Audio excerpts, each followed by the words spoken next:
Welcome again, Tom. Today we're finally gonna get to grips with the chopper. Great. So, where do we begin, Maddox? Well, we'll start at the most logical place, the startup sequence. Now, starting a turbine helicopter can be very simple. However, it can also be a very fast and very expensive mess-up if you're not careful. I've known a number of often pretty experienced pilots lose everything from one botched startup.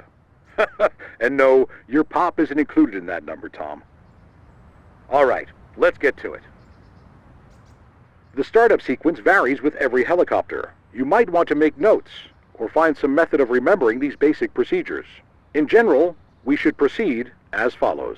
Switch the batteries on and keep an eye on the charge. To use our electrical systems, we need to power them up. Unless we're connected to a GPU, the ground power unit, we only have a limited number of startup attempts before running out.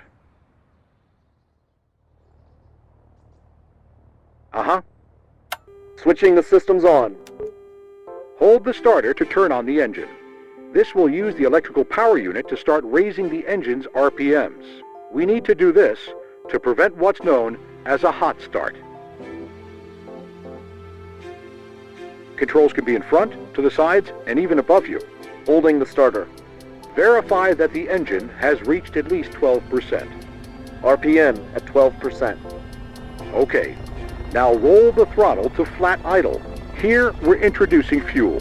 This will rapidly increase engine RPMs and get it properly started.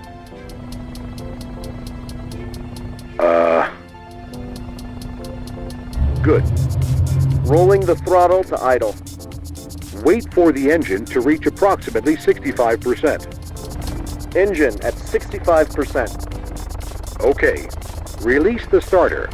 Note that releasing the starter prematurely can cause a hot start. Starter release. Now wait roughly 15 seconds. This will allow our components to warm up. This warm-up is not necessary for the engine itself, but it will prevent stress and wear on other moving components. Warm-up completed. Bring the engine up to full throttle. This will rapidly increase the rotor's RPM.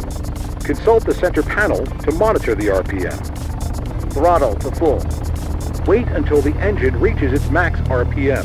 Once we're there, we'll have enough potential power to generate lift. But to do that, we'll wait until the next lesson.